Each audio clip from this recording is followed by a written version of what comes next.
Olá pessoal, sejam bem-vindos a mais um episódio do Mentalcast. E hoje a gente vai falar sobre psicologia do esporte, mas antes de a gente começar falando sobre psicologia do esporte e falar quem é nosso convidado, eu vou pedir para vocês que, se você estiver assistindo no Spotify, dá uma passada no YouTube, se inscreve lá também, que a gente tem um canal no YouTube, nosso podcast é áudio e vídeo. E se você estiver no YouTube, passa também no Spotify, a gente também tem o modelo de áudio por lá.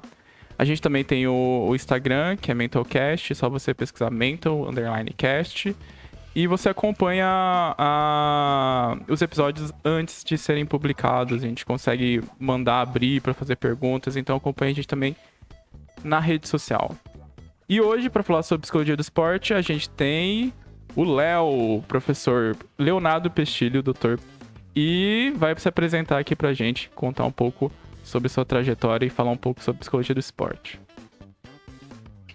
Olá, Júnior. Olá, Camila. Tudo bem com vocês? Muito obrigado pelo convite, né, de participar desse podcast de vocês. Tenho acompanhado aí a trajetória, né? Eu confesso que eu sou fã de podcast, vivo ouvindo, vivo com fone, né? Então, falar um pouquinho de psicologia do esporte é bem bacana. Como o Júnior falou, eu sou Leonardo, sou professor universitário hoje, né? Depois de alguns anos. Sou psicólogo de formação, fiz meu mestrado em educação física e meu doutorado é em psicologia social.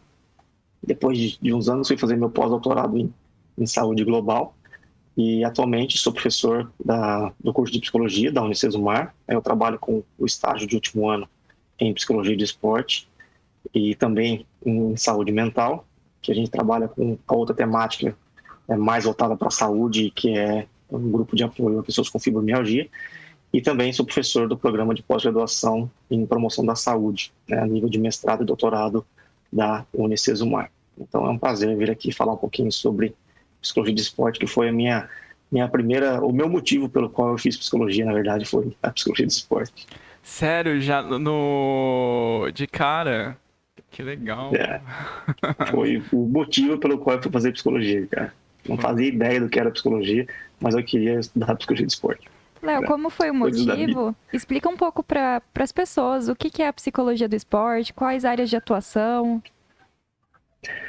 Bom, como eu falo, eu fui fazer psicologia para trabalhar com esporte e tinha uma visão extremamente limitada, né, do que era psicologia de esporte.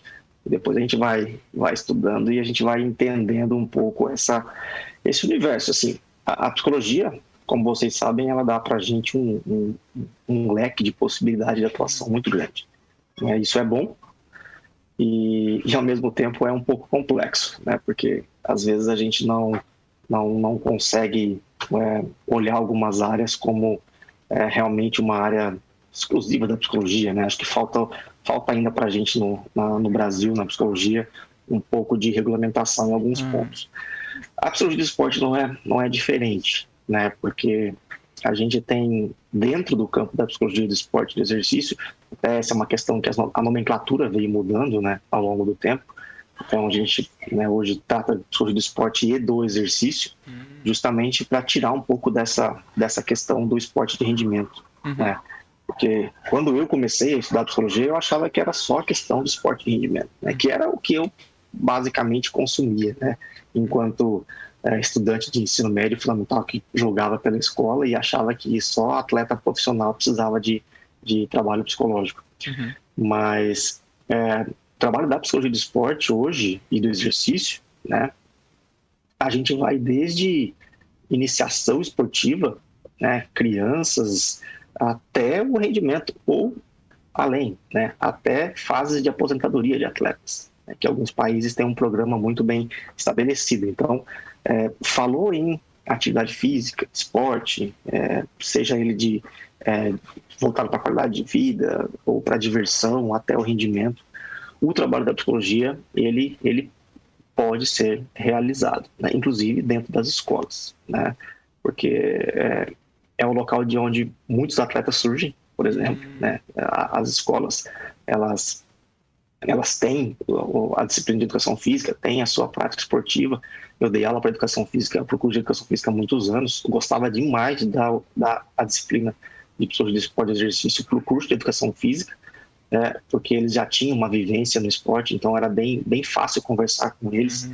Mas a gama realmente, e o que a gente tem hoje, assim, de acordo com os principais autores, a gente pode ter um trabalho da psicologia do esporte voltado realmente para esse esporte de rendimento, o esporte recreativo, a reabilitação, a iniciação esportiva. Então, todo o universo esportivo, ele pode ser realmente um campo de atuação do psicólogo hoje. Tanto que no estágio do curso de psicologia, eu não levo os meus alunos para fazerem estágio, por exemplo, com atletas profissionais, né, ou com as equipes de rendimento da cidade. Eu procuro a iniciação, né, crianças, adolescentes, e é muito interessante ver o quanto eles respondem bem, né, porque no fundo, a gente sabe que quanto mais cedo esse trabalho começar, melhor.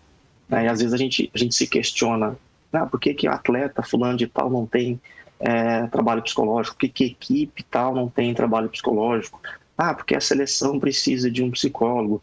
E às vezes não, é muito mais complicado você de repente iniciar um trabalho lá numa seleção, né, com um atleta que não teve uma base. Então hoje o meu grande objetivo com o trabalho da psicologia do esporte e exercício dentro da universidade é fazer os alunos começarem um trabalho desde cedo, né, desde a base mesmo, trabalhando com características principalmente de uso do esporte como uma ferramenta de desenvolvimento humano, né, que foi um pouco aí do que eu quis estudar no meu doutorado, quando eu fui verificar o ambiente esportivo realmente como uma ferramenta de desenvolvimento moral. Entendi. Então, eu tento sempre desligar realmente essa visão da psicologia do esporte e exercício do rendimento, hoje. Porque a gente vai parar a pensar, talvez é a primeira coisa que vem no imaginário quando você pensa em psicologia do esporte, né? Talvez inicialmente aquela coisa mais estereotipada, com simplesmente uma palestra motivacional, uma coisa bem reducionista. E quando você vai um pouco além, você pensa em psicologia do esporte como um auxiliar ao rendimento do atleta, né? E é legal, né, que a gente pode perceber que a psicologia do esporte tem essa abrangência maior. E eu queria, talvez, começar falando um pouco dessa abrangência do desenvolvimento pessoal. Então, como que o esporte pode impactar, em que sentido o esporte pode impactar o desenvolvimento de uma pessoa? Você comentou essa questão do imaginário, né? Quando a gente fala de esporte, né, a gente automaticamente leva isso para a questão do rendimento. É o que a gente vê na TV, né? Além do mais, no Brasil, o que a gente vê na TV é futebol. Né? Sou fã de futebol, mas eu também gosto de outras modalidades.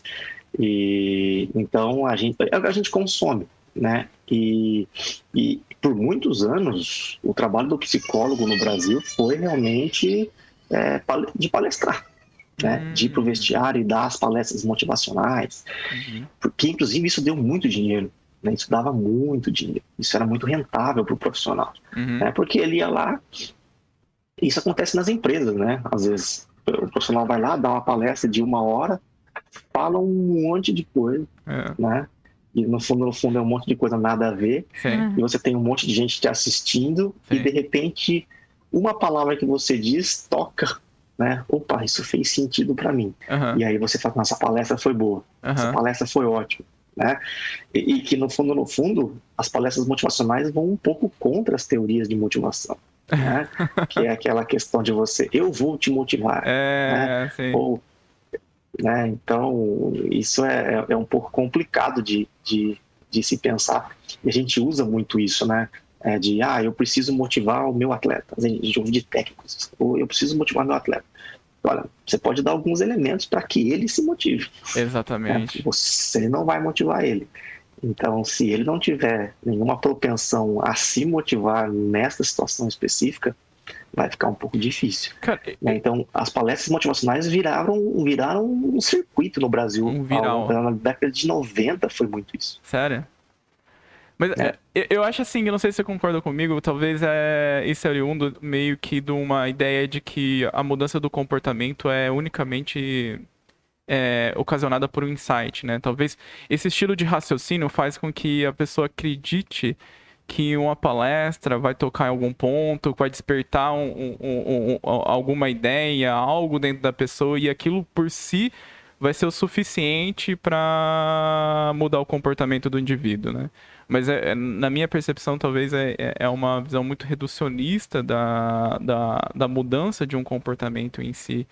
Mas é interessante, eu não sabia que teve essa febre na década de 90, assim, de muitas palestras motivacionais. Teve, cara, teve. Quando eu estava no mestrado, a professora, uma das professoras com as quais eu estudava foi convidada, inclusive, para fazer parte de uma equipe de profissionais da psicologia para rodar o Brasil dando palestras para as equipes do futebol da primeira divisão. Isso em 2007, 2008, né? E assim, é muito louco isso, né? Porque literalmente se falava isso, não, a questão é muito rentável, você não vai ter vínculo nenhum com as equipes, vamos rodar o Brasil dando palestra nos vestiários, né? Era o que tinha. E muita gente foi fazer. Muita gente foi fazer. E realmente, né? E, assim, desculpem o que eu vou fazer, mas como professor universitário, a gente vai sempre para as teorias, né? Quando a gente pega as teorias de mudança de comportamento, de motivação, a gente sabe que isso aí tem um efeito muito curto, né? O efeito é de muito curto prazo, então você não vai mudar o comportamento de ninguém. No máximo, você vai mudar alguma situação imediata, né? E a motivação em si também, ela precisa ter uma meta muito bem estabelecida, precisa ter um objetivo para me motivar, né? Senão, não adianta eu perguntar, Júnior, Camila, vocês estão motivados hoje? Tipo, motivados para quê? Né? Vocês estão motivados para gravar o podcast hoje? Aí é uma outra, você muda totalmente o sentido da pergunta e aí você consegue caracterizar isso dentro do contexto teórico das teorias de motivação. Léo, e é até interessante você falar isso, que uma das coisas que a gente mais recebe pergunta a respeito é justamente como ter a motivação. Tudo. Explica um pouco pra gente essa questão dos diferentes tipos de motivação, como que ela surge. Quando a gente fala de motivação e no contexto esportivo, a gente, assim, quando a gente pega os anais de eventos, motivação é o tema talvez mais estudado, né? E aí muitas vezes a pessoa fala assim, poxa, mas tá todo mundo estudando motivação sempre se estuda. E porque, cara, é o carro-chefe do nosso desenvolvimento, né? Então, o que a gente tem em termos de motivação é toda a energia que a gente despende ou que a gente gasta em busca de um objetivo. Né? Então, o contexto esportivo é muito baseado em metas e objetivos, sejam eles individuais ou coletivos, né? Mas para começar a falar em motivação, eu preciso começar a falar em metas e objetivos. Né? Porque essa motivação, ela só vai, assim, a principal engrenagem da motivação é realmente a meta que eu quero atingir. Nós temos diversas teorias de motivação, né? Eu, particularmente, gosto muito de uma das teorias que eu trabalhei no meu mestrado, inclusive, que foi a teoria da autodeterminação. É uma teoria que sim, até hoje eu trabalho com ela com os alunos, em pesquisa, né, no estágio mesmo, porque a teoria da autodeterminação, ela trabalha dentro do que a gente convencionou chamar de um contínuo, né? Que a nossa motivação ela pode ir desde um nível mínimo, né, que é de desmotivação, que assim, olha, por mais que eu tenha essa meta aqui, que eu tenha esse objetivo, não estou conseguindo ainda me regular, né, intencionalmente para atingir esse objetivo. Então, a teoria da determinação, ela é como se traçasse uma linha mesmo, né, que vai desde essa desmotivação até um nível mais puro de motivação, que eles chamam que é a motivação intrínseca ou a autodeterminação. Então, se a gente dividisse esse contínuo em três, a gente teria o nível mais baixo de motivação, né? Essa desmotivação, essa ausência de uma regulação intencional e uma ausência de motivação. Depois a gente teria, no meio desse contínuo, algumas regulações extrínsecas, né? A gente chama de motivação extrínseca. que aí a gente tem algumas regulações baseadas em recompensas externas, né, que às vezes essa palestra motivacional pode dar um gás em um elemento específico, ou uma fala de um treinador pode te dar um gás em uma situação específica, mas a gente sabe também que, do ponto de vista esportivo, os atletas que estão mais motivados extrinsecamente, eles acabam tendo, assim, essa motivação ela tem uma duração menor, né, ela é um pouco mais imediata. Até a gente chegar, né, depois na terceira parte, que é o da motivação intrínseca, que aí é o indivíduo realizar aquela tarefa ou ir em busca desse objetivo por prazer, porque ele realmente gosta daquilo ali, né? É algo já internalizado nele, e é uma motivação mais autônoma, é uma motivação mais inerente do indivíduo e que ele não precisa de muito esforço para ir em busca desse objetivo, né? Então, eu gosto muito dessa teoria que dá a possibilidade de a gente entender esses 3 momentos, aí, esses 3 níveis de motivação, né? Então, pensar sempre no objetivo, né? Pensar sempre na meta que eu tenho que atingir e, obviamente, né, esse objetivo, essa meta precisa ser uma meta real, né? Não adianta eu estabelecer uma meta gigantesca que aí não tem motivação que te ajude a alcançar essa meta. Né? Então, sempre trabalhando também com essas metas reais, né? Eu vi, acho que no teu mestrado, que essa motivação ela é influenciada bastante pelo senso de eficácia. Então, se o indivíduo ele não se percebe capaz ou se ele percebe que a meta é muito distante da realidade, né? Eu vi uma coisa muito interessante também. Qual é a relação da motivação intrínseca com o conceito lá do... É muito difícil falar sobre o nome dele. Csikszentmihalyi. O Mihaly. É do Flow. Do flow. Cara, a relação da motivação intrínseca com o flow é total, né? Porque, tanto que quando a gente fala das teorias dos conceitos de flow, né? A questão do atleta conseguir realizar uma tarefa com prazer, concentrado, sem ter muita pressão, né, no que ele está realizando, é basicamente uma atividade baseada na motivação intrínseca, né?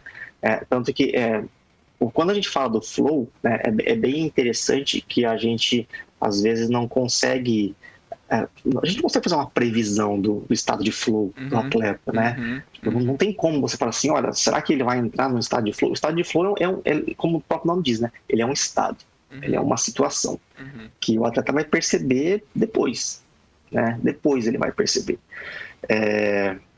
Talvez o melhor exemplo que a gente tenha, enquanto brasileiro, de um atleta que estivesse em um estado de flow e uma situação e de repente uma situação muito complicada aconteceu, é o do Vanderlei nos Jogos Olímpicos. Né? Ouvir o Vanderlei comentar como ele estava, né, assim, qual era a sensação dele enquanto atleta até o momento em que aquele indivíduo invadiu a prova, né? Ele fala assim, olha, eu estava correndo leve, eu estava sem dor, eu não estava sentindo cansaço, né? Eu não estava nem pensando em outras coisas, eu estava simplesmente concentrado na prova. A partir do momento que o indivíduo, aquele padre lá, entrou na frente dele, né? Tipo assim, eu comecei a sentir cãibra, comecei a sentir dor, comecei a sentir cansaço, eu comecei a pensar em um monte de coisa e ele falou assim, então você quebra o estado de flow do atleta. Né? Você literalmente quebra e é muito... Por isso eu falo assim, não tem como você prever, né? Porque a gente vê, né, o Mihaly fala sobre essa questão, né, de que é um estado em que a gente tem toda uma questão cerebral envolvida, né, de que leva o indivíduo a ficar bem concentrado mesmo, ter o foco no que ele está fazendo, ter clareza nos objetivos, né? Assim, inclusive o esforço e a percepção de esforço que o indivíduo acaba tendo, ela é muito tranquila, né? Não se torna a gente fala assim, é um esforço que não é tão penoso assim, né? É algo natural, é algo que está acontecendo.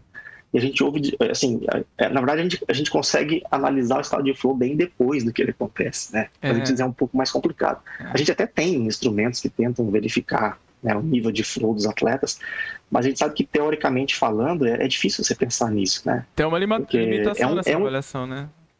É difícil Oi? avaliar, Desculpa. né? Tem uma limitação para avaliar, você fala, né?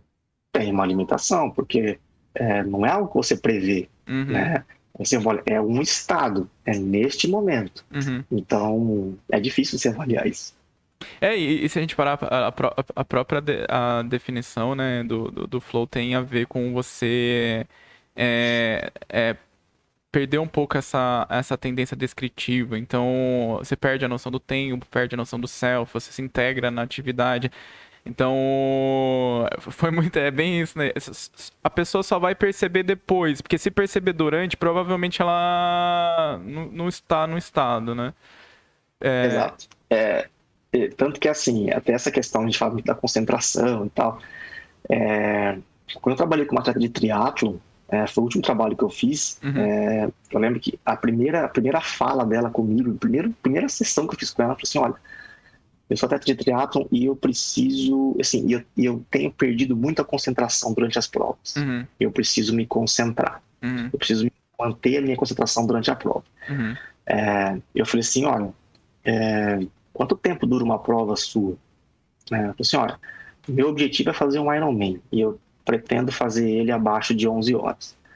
Falei, bom, então assim, vou te dizer que é impossível um ser humano manter a concentração por 11 horas. Perfeito. Né? Então, o que você vai ter que entender você vai perder a concentração, você precisa identificar esses momentos e você precisa voltar a se concentrar naquela situação. Né? Porque 11 horas é impossível, não tem como.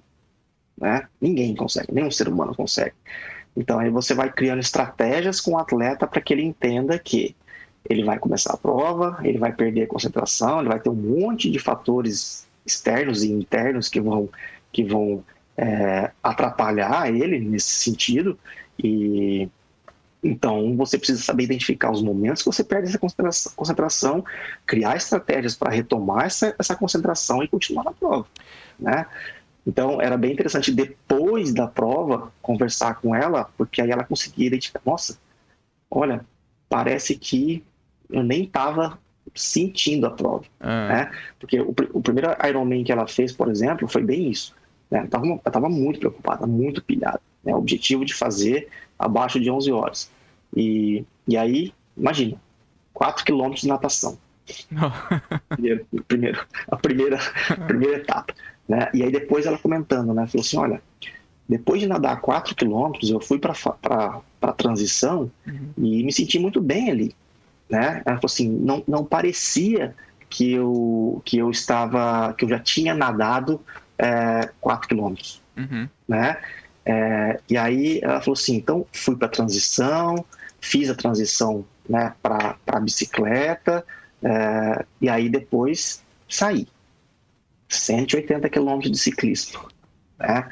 Ela falou assim, pedalei tranquilo, fiz toda a estratégia de prova com o treinador, fui lá, pedalei tudo, terminou os 180 quilômetros de natação, de ciclismo, eu fui para a transição e parecia que eu não tinha já nadado 4 quilômetros e pedalado 180 quilômetros. Né? Fiz a transição e fui correr a maratona, 42 quilômetros. Né?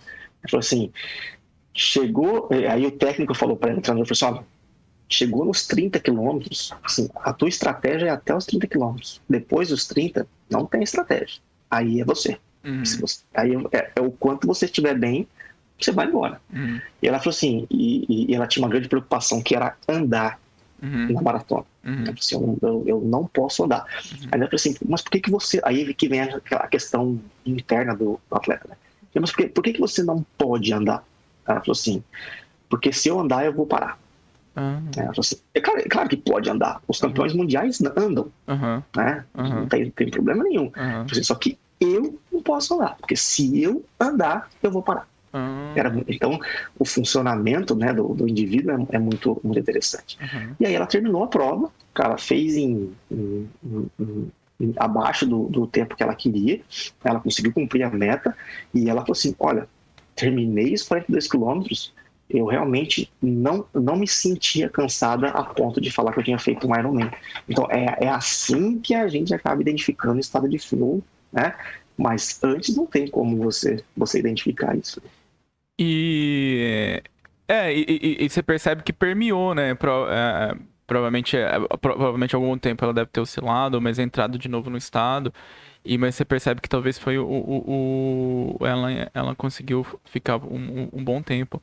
Sabe uma coisa que eu estava falando? É uma coisa que eu venho pensando e venho observando, e alguns estudos vêm mostrando que talvez a questão das estratégias de mindfulness nessa questão da regulação atencional, né? Porque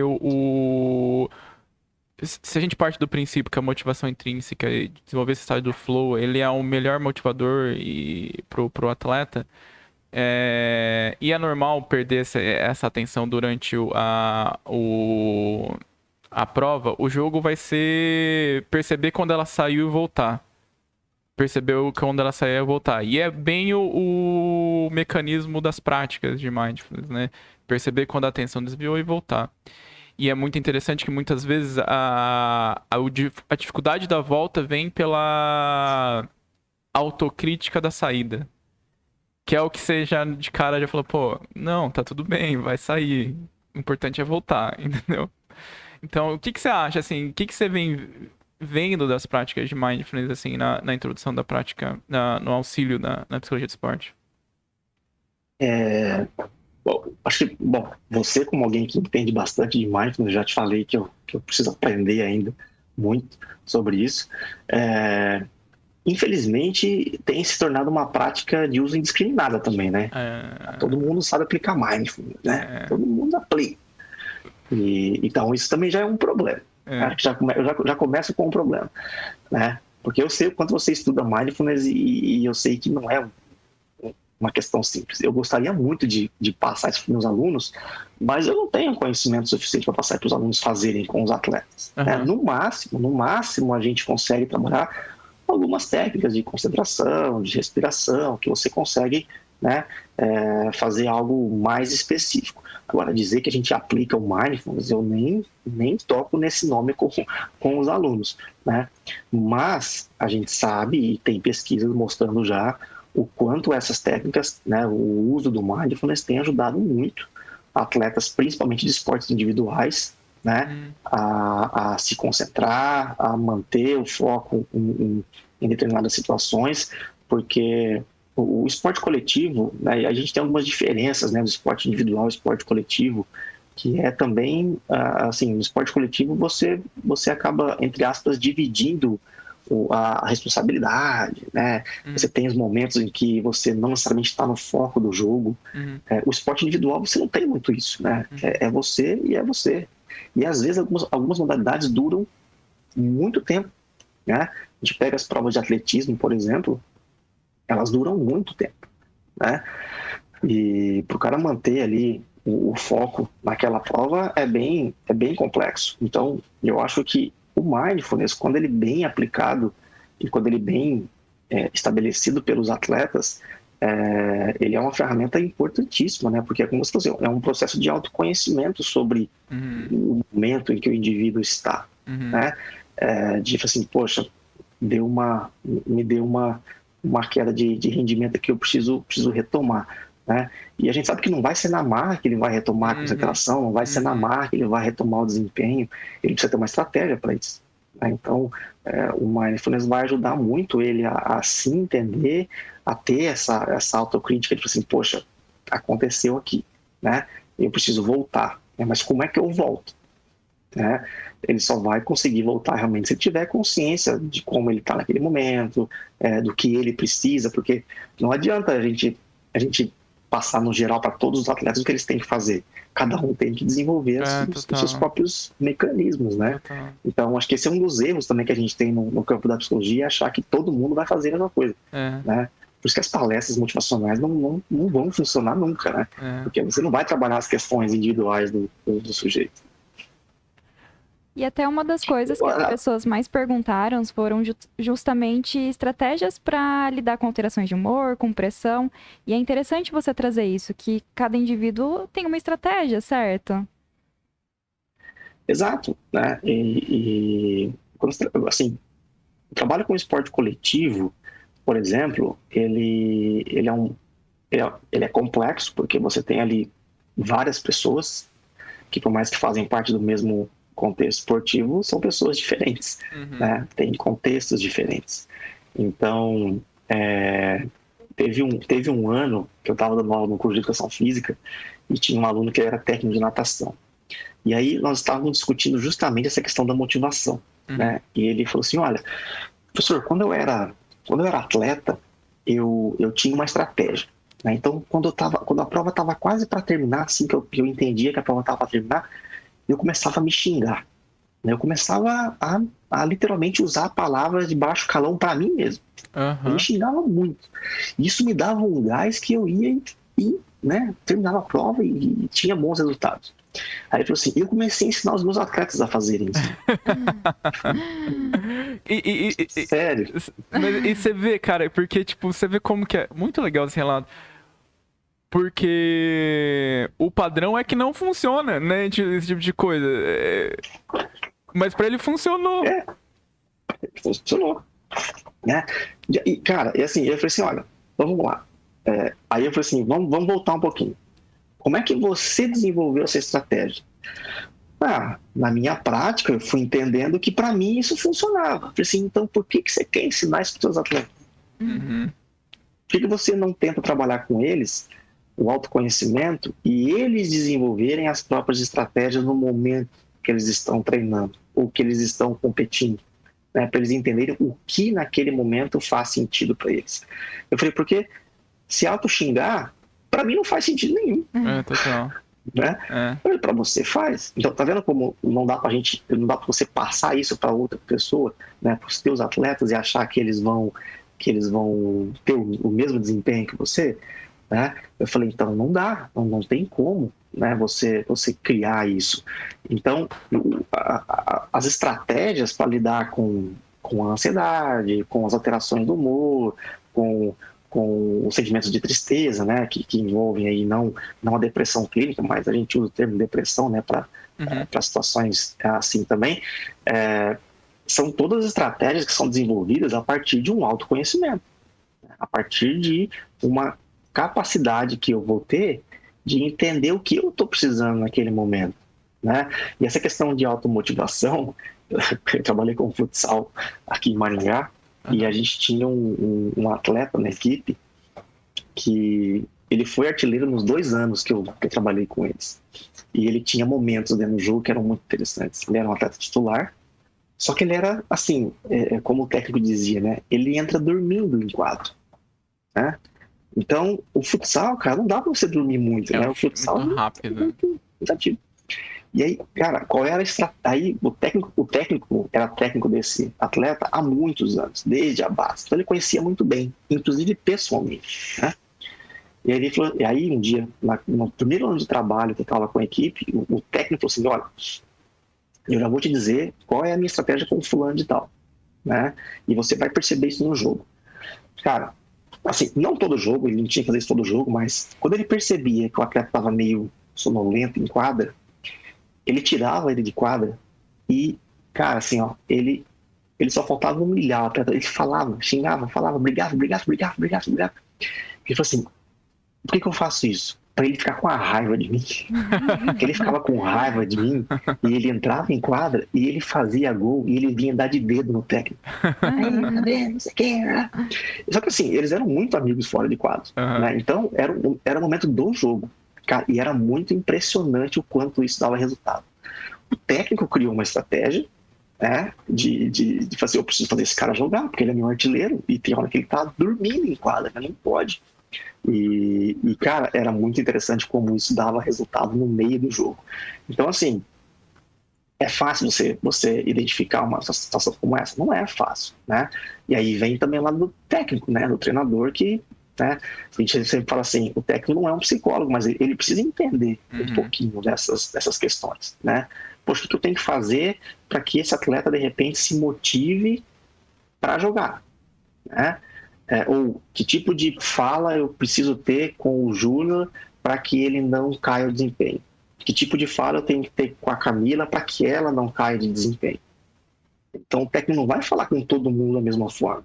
A gente sabe que isso não vai dar certo, né? É claro que em situações de jogo você tem uma fala coletiva, mas em algumas situações você precisa realmente individualizar isso, né?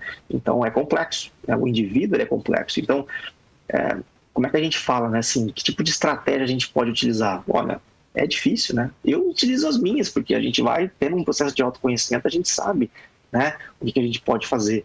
É claro que existem técnicas mais gerais, né? Como a gente fala assim, olha, tá muito nervoso, tá muito ansioso, para, né? Se põe uma posição mais tranquila, mais confortável, respira, né? A respiração tem um poder gigantesco, né? no autocontrole. Sim. E a gente brinca, né? Que assim, as pessoas não sabem respirar, né? Sim. A gente não sabe respirar, cara. Então, você que trabalha com mindfulness sabe muito bem disso, né? O quanto a respiração tem um poder fenomenal, né? De mudar o estado do indivíduo. A semana passada eu estava conversando com uma pesquisadora do Rio Grande do Sul. A gente estava trocando algumas ideias sobre grupos online, né, nesse momento que a gente está vivendo, e ela está atuando na linha de frente. Ela é enfermeira e ela atua na linha atendendo os profissionais da linha de frente do Hospital de Clínicas de Porto Alegre. Ela falou assim, eu estou fazendo intervenções de 5 minutos com os funcionários, porque é o que tem, é o que dá para fazer, né? Eu falei assim, semana passada a chefe do departamento falou assim, fulano de tal tá ali, você tem 5 minutos para falar com ele. E ela olhou pro enfermeiro, acho que era o enfermeiro, ele estava agachado no chão, né, todo encolhido, assim, tenso, né, porque os caras estão numa correria gigantesca. Sim. E ela falou assim, eu simplesmente sentei do lado dele, falei assim, olha, encosta aqui na parede, estica as pernas, respira. Eu falei assim, eu pedi para ele não falar nada, não precisava me contar nada, eu só fui guiando ele, né, fazendo todo um processo de relaxamento com ele guiado, né, de respiração. Deu meus 5 minutos, eu falei assim, olha, então volta lá pro trabalho e tal. Ele me olhou e falou assim, pô, isso é bom, hein? Vamos fazer amanhã de novo? Né? Ela falou assim, então, assim, às vezes falta a pessoa parar e respirar, né? É o que falta para ela naquele momento ali. Porque a correria estava tão grande que eles não estão conseguindo nem parar para respirar. E parece brincadeira falar isso, mas é verdade, né? Porque a respiração ela vai no automático, né? E aí o poder que ela tem de regulação interna é muito importante, é muito legal. Talvez a melhor estratégia assim, para essa regulação fisiológica, o que eu ia falar? Você vê como que depois, assim, fora da dimensão clínica, né, a psicologia tem que ser muito criativa e tem que ser bastante flexível. A gente que trabalha no contexto clínico, acho que a gente é muito mal acostumado, entendeu? Com esses setting bem controlados, minutos bem controlados, é muito mal acostumado demais. E é totalmente diferente. Né? E há que você tem uma flexibilidade muito maior e um raciocínio rápido também. A gente teve perguntas e uma em relação à alteração de humor, mas ocasionada por uso de anabolizante. Que a pessoa perguntou como lidar com essas alterações pelo uso. Aí a gente lida com uma situação bem complexa, né? E eu vou até começar falando de um exemplo, uma vez que eu estava assistindo uma palestra na Unicesumar Mar mesmo, era um evento da educação física, eu ia participar de uma mesa redonda e antes da minha mesa estava falando um professor da USP que trabalha com, o laboratório dele é de musculação, né? E durante, assim, mais pro final da fala dele, E ele mostrando todos os resultados que eles tinham, né? Os slides lá, a musculação tradicional, né? A convencional e os modelos atuais que têm surgido, né? O HIIT. Ele foi dando os vários exemplos, né? Ele até chamou assim, ó, esses são os modelos da atualidade, da moda, né? Ele falou assim, eu não sou contra, né? Eu só queria mostrar para vocês que os resultados são os mesmos. Não tem diferença, né? Você fazer uma musculação tradicional, você fazer uma atividade dentro da academia que envolva essas características mais recentes, a diferença é mínima. Então, assim, isso é bom que você tenha essas variedades, porque você olha para o seu aluno, você conversa com o seu aluno, você vê qual é a preferência dele. Tem aluno que não gosta de ficar só puxando peso, tem aluno que gosta, né? Então, para a gente é importante ter esses outros métodos para poder realmente, literalmente, agradar o aluno, né? O cliente que está ali, de alguma forma. E aí, de repente, um aluno estava assistindo, perguntou para ele, né? Falou assim, professor, e aqueles treinos que os fisiculturistas fazem? Né? Aí ele começou a usar os vários nomes dos treinos que os fisiculturistas faziam. E aí ele falou assim, olha, eu não entendo, eu não conheço esses tipos de treinamento, mas eu não preciso conhecer, porque fisiculturista é um atleta que não entra no meu laboratório. Porque eles têm um componente externo que eu não consigo controlar, que é o uso de anabolizante. Ele falou assim, então, quando eu levo, assim, o que eu estou mostrando para vocês aqui são resultados de pesquisa com pessoas num ambiente controlado, que não fazem uso de anabolizante, que não fazem nenhum tipo que não tem nenhum tipo de comportamento que possa prejudicar aqui os meus resultados, né? Eu falei assim, então, fisiculturista, eu não trabalho, né? E eu não quero trabalhar, porque esse componente externo deles, eu não tenho como controlar, né? E acabei usando esse exemplo, por quê? Porque, infelizmente, o uso de anabolizantes hoje, ele tá fácil, né, cara? Você entra aqui agora na internet, você compra, você consegue encontrar, inclusive, como usar, né? Como fazer a ciclagem do anabolizante, né? Então, isso, assim, por mais que a gente saiba que o anabolizante, né, são medicamentos que deveriam ser usados para o fim correto, eles são usados hoje para o aumento de massa muscular, né? Que, no fundo, às vezes a gente se questiona, né? Por que a pessoa quer ficar tão musculosa assim, né? Que já temos, inclusive, catalogado, né, questão da vigorexia como sendo um dos problemas da modernidade, né, digamos assim. E assim, a alteração de humor de um indivíduo que faz uso de anabolizante, ela é uma alteração fisiológica, né? A pessoa, ela tem muita alteração fisiológica pelo uso do anabolizante, e é difícil você controlar essas questões. Então, eu confesso para vocês que, assim, eu já conversei com... eu falo que eu dei aula para educação física e conheço muita gente dessa área, né? Um ex-aluno, né, que virou fisiculturista, um dia conversando com ele falou assim, olha, o quanto a nossa modalidade do fisiculturismo ela é negligenciada no sentido de que, assim, a gente não tem muito trabalho. Ele falou assim, o trabalho psicológico seria importantíssimo, né? Por quê? Porque antes do evento, né, que eles chamam, antes das competições, eles fazem assim, a perda de gordura e de peso deles é um negócio absurdo, né? Bom, o Júnior acompanha um pouco as lutas, né, e sabe como é que isso funciona. E eles falam assim, depois, uma semana depois do evento, eles engordam 10, 20 quilos. Assim, uma semana. Porque é tamanha compulsão, né? Porque os caras ficam numa restrição tão forte, né, antes, que depois os caras querem compensar, né? Então, eles vivem em ciclos de compulsão, né? A compulsão alimentar, ela vem depois das provas, eles fazem aquele sacrifício gigantesco, né, para poder participar das provas, ficar com o corpo seco, né, com todas as definições musculares ali específicas, e depois os caras têm, assim, eles viram uma bomba relógio, né? Então, como é que você controla o humor de uma pessoa dessa? Né? É muito difícil, cara. É muito complicado isso. Né? Não, total sentido, né? Eu não, né, esse fato, eu gostei do exemplo lá do professor que algo fora do controle. Eu queria que você falasse um pouco sobre a questão do desenvolvimento do esporte, na relação do esporte com o desenvolvimento pessoal e talvez usando a questão da moral. Legal. Bom, até, né, como eu falei, depois que a gente começa a estudar, né, a gente começa a ir um pouco para outro lado. Eu, cara, adoro esporte de rendimento. Em casa, quando eu ligo a TV, os canais que eu assisto são os canais esportivos, né? Isso me traz alguns problemas conjugais, mas eu gosto, cara, de assistir esportes, em qualquer modalidade. A Carol brinca assim, meu, você tá assistindo beisebol? Eu tô assistindo beisebol, cara. Não, beisebol não entendo. Não. Essa daí eu tenho que concordar com ela. Beisebol não dá pra entender.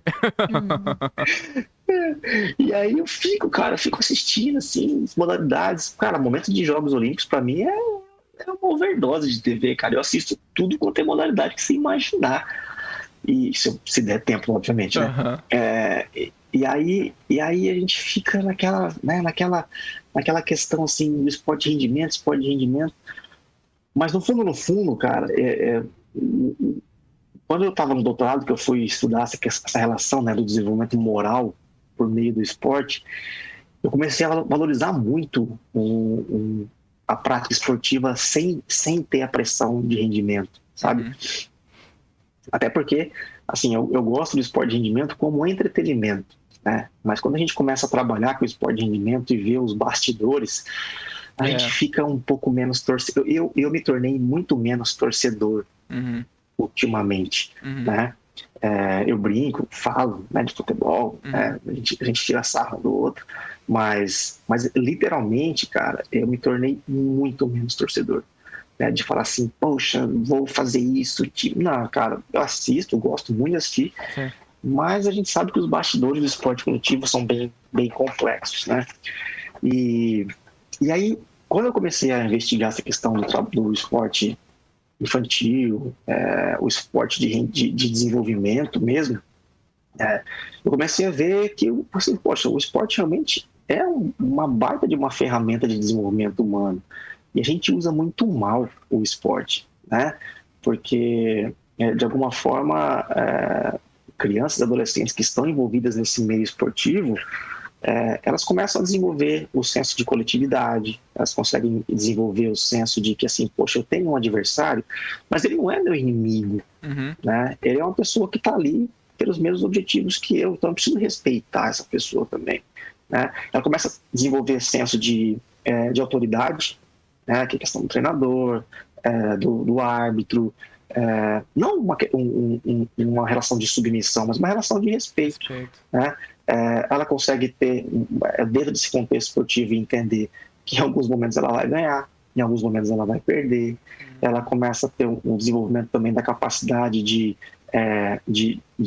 autoavaliação das suas próprias capacidades, né?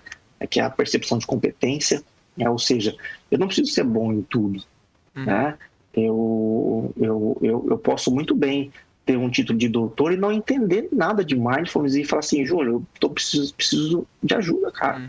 Pô, mas eu fui teu aluno, Léo. Eu falei assim, cara, você foi meu aluno, mas você entende disso muito mais do que eu, né? Qual é o problema? Você agora é a tua vez de me ensinar, né? O meu título, nesse ponto, não conta nada, porque isso que você entende, eu não entendo, né? Então, o contexto esportivo, ele fala assim, é uma mini sociedade, né? Então, o que você aprende ali, você leva, né? É uma das ferramentas que a gente tenta trabalhar, assim, olha, o que você está aprendendo nesse contexto esportivo é tentar transferir isso para os outros contextos, dentro de casa, na rua, na escola, né, nos locais que essa criança, esse adolescente frequenta. Então, o contexto esportivo, quando bem trabalhado, e obviamente que isso depende muito de quem está conduzindo isso, né? Do treinador, do professor, né? Porque o contexto esportivo por si só não vai mudar nada. Sim. Né? Não é simplesmente você ir lá e praticar o esporte, não. Você precisa ter todo um controle sobre isso também. Quem são esses treinadores?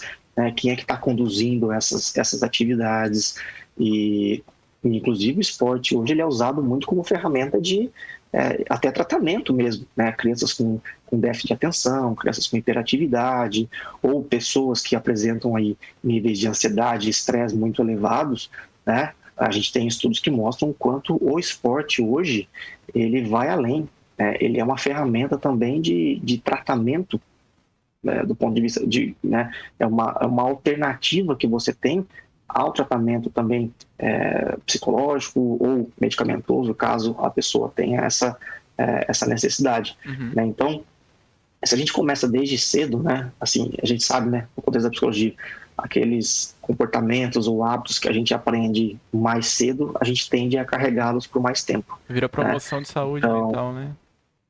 A questão de saúde, né? Quando eu entrei depois no programa de promoção de saúde, né, aí eu comecei a estudar o esporte com uma relação ainda mais voltada para a saúde. Tanto que o ano passado, um dos meus alunos, que é psicólogo também, a gente mapeou Maringá, a gente conseguiu os dados da Secretaria de Saúde sobre a dispensação de psicotrópicos, né, pelas UBSs, e a gente pegou depois os endereços dos centros esportivos, das ATIs e das praças esportivas, que eu acho que era esse nome, posso estar falando besteira, mas talvez seja isso, e a gente fez alguns cálculos verificando a relação. Aquela relação, se aquelas UBSs que mais têm dispensação de psicotrópicos, elas ficam mais distantes desses centros públicos de prática de atividade física. Uau. E sim, aqui em Maringá essa porque assim, é uma relação que a gente sabe que existe. Que ideia boa. Seja, que legal. A prática de atividade física, ela tende a diminuir, né, o uso de psicotrópicos, né? E assim, bom, vamos ver como é que Maringá tá, né? Então a gente pegou esses dados, cruzou esses dados, e aquelas UBSs que mais fazem dispensação de psicotrópicos aqui em Maringá são aquelas que ficam mais distantes dos locais públicos de prática de atividade física. A gente usou só dados públicos, né? Isso obviamente é um problema, a gente não controla, por exemplo, os medicamentos que são vendidos nas farmácias, a gente não controla, por exemplo, a prática em academias, mas já vai isso dar uma pensando em políticas públicas, né? Assim, qual será a estratégia do município, por exemplo, para criar um centro esportivo, né? Será que existe algum estudo para vai ser nessa região, né? Eu lembro que bem na época a prefeitura estava fazendo o meu campinho, né? Acho que eles estavam construindo aquele meu campinho, né? E a gente tentou, inclusive, encontrar se existia algum documento mostrando o porquê que esse meu campinho seria instalado em tal lugar. Um critério, a gente não encontrou nada.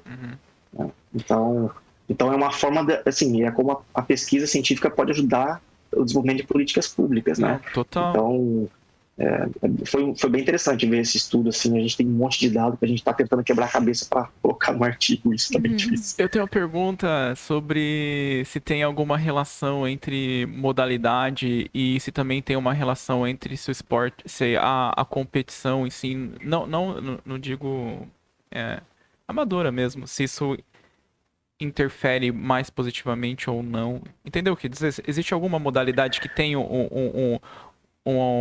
talvez tenha um espaço mais fértil para desenvolvimento humano, de questão de aprender a lidar com a frustração, de aprender a figura de autoridade, questão moral?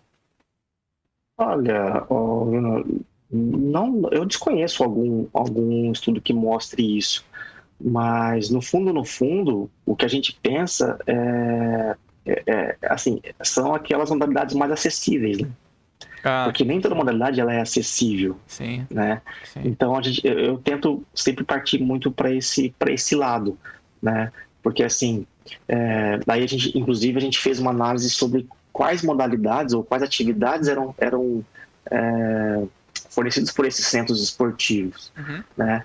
Então a gente também não conseguiu controlar muito bem, porque as atividades não eram também homogêneas, né? Tinha centro esportivo que só tinha uma quadra. Tinha centro esportivo que tinha quadra, piscina, vestiário, banheiro, pará. Então a estrutura era muito diferente, né?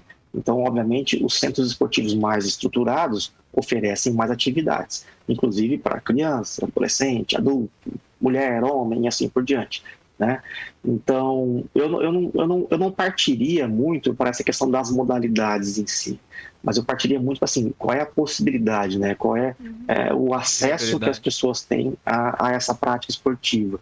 Porque quando eu estava, uma vez eu estava num evento apresentando os resultados da minha tese, e 2 psicólogas de São Paulo vieram conversar comigo e falaram assim, olha, é muito difícil a gente encontrar pesquisa com o esporte de base, né, com essa visão mais social, porque o que a gente encontra é esporte de rendimento. As pesquisas são de esporte de rendimento. E aí você traz agora essa discussão do desenvolvimento moral por meio do esporte. Assim, nós somos psicólogos de um projeto social de rugby na periferia de São Paulo. Né? Você fala assim, poxa, provavelmente eles viram que tinha um espaço, daria para implementar alguma prática esportiva, resolveram inventar o rugby, né? Ok, então devia ter alguém que entendia de rugby e assim por diante, né? Então, provavelmente as mesmas questões que são trabalhadas nesse projeto do rugby podem ser trabalhadas num projeto de futebol, de futsal. Acho que depende, né, mais de quem conduz o projeto, né? Fala, né? Então, não acho que seja da modalidade, mas eu acho que seja muito de quem conduz isso e das possibilidades de você levar o acesso, né, para as pessoas. Eu pensei talvez assim, em questão de modalidade individual, grupo, mas que você falou, talvez a discussão é mais produtiva na questão da acessibilidade, né? Porque mesmo esporte individual, você tem uma questão coletiva, né? Sim, porque você não treina sozinho, né? Sim. Não treina sozinho. Sim. Tem mais alguma... Léo, tem uma pergunta, fugindo um pouco, que é qual que é a relação do perfeccionismo no desempenho do atleta? Bom, aí entra uma questão que se o atleta não tiver um nível um pouquinho elevado de perfeccionismo, do ponto de vista de rendimento esportivo, ele vai ter um pouco de dificuldade, né? Então, é claro que não é uma regra, né, mas principalmente os atletas que a gente vê que atingiram realmente o topo da carreira são atletas extremamente perfeccionistas. Perfeccionismo assim como uma exigência pessoal alta, né? É isso. Uma exigência pessoal alta, exatamente. É diferente da gente falar de um indivíduo que tem aí, por exemplo, um TOC. Né? É diferente. Mas assim, existe o perfeccionismo. Existe várias teorias sobre perfeccionismo, mas existe o clínico, o disfuncional patológico e tem o perfeccionismo funcional. Os atletas de alto rendimento, eles se encaixam no funcional ou eles ficam meio que numa intersecção?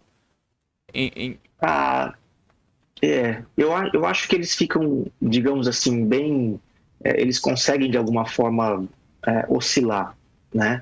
Porque também isso acaba, de alguma forma, entrando muito na questão também de como, por exemplo, depende muito da situação, né?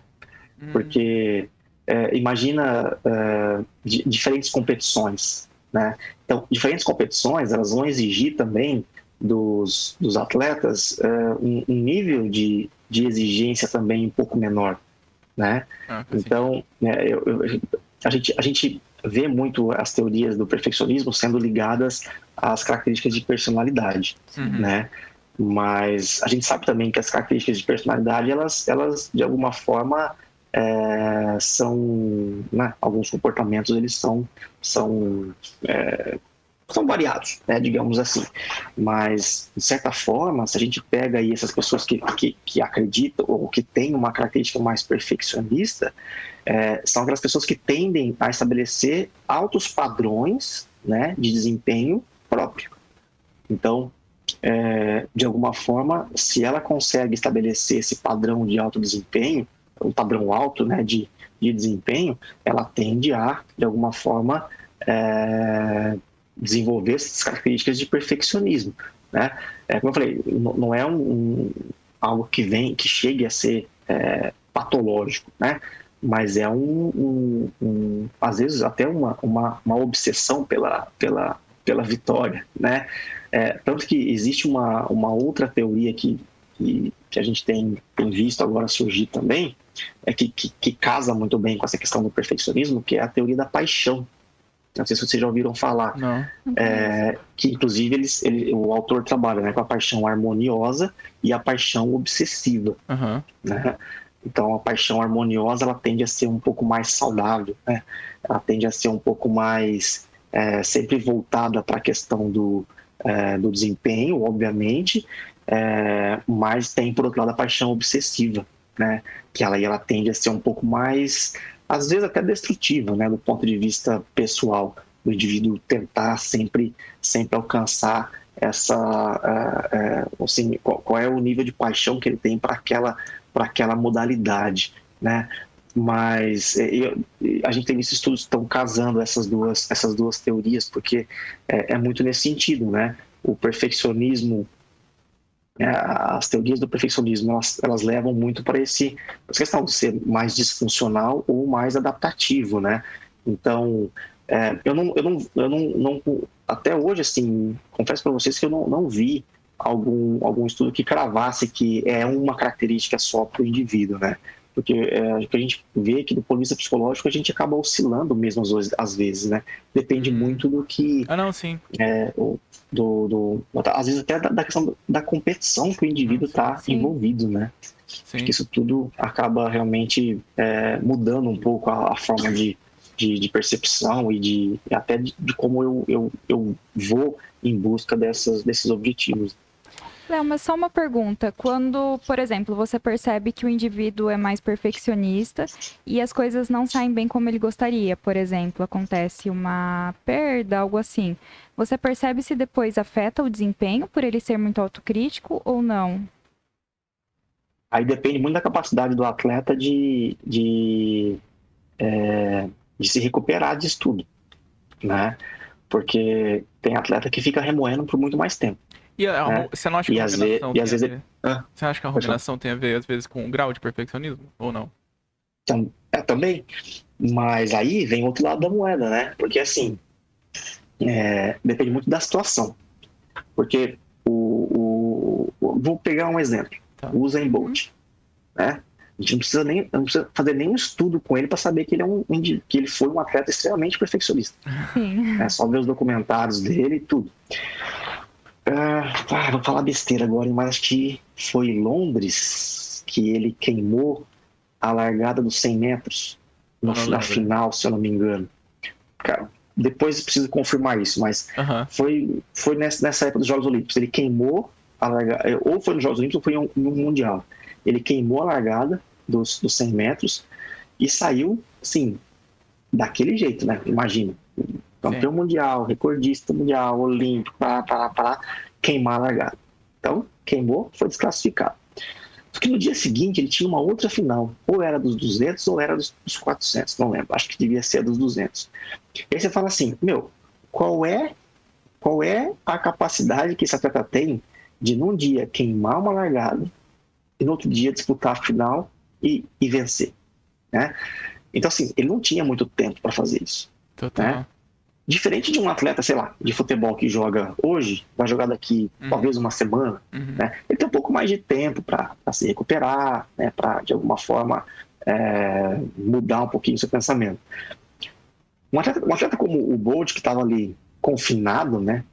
Numa competição, que tem uma falha num dia, e é uma falha que prejudicou ele, né? Obviamente, e depois, no mesmo momento, no dia seguinte ele precisa voltar, envolve não somente o grau de perfeccionismo dele, mas a capacidade de recuperação, né? Total. Porque, inclusive, ele tem que ser muito perfeccionista para isso, né? Para se recuperar.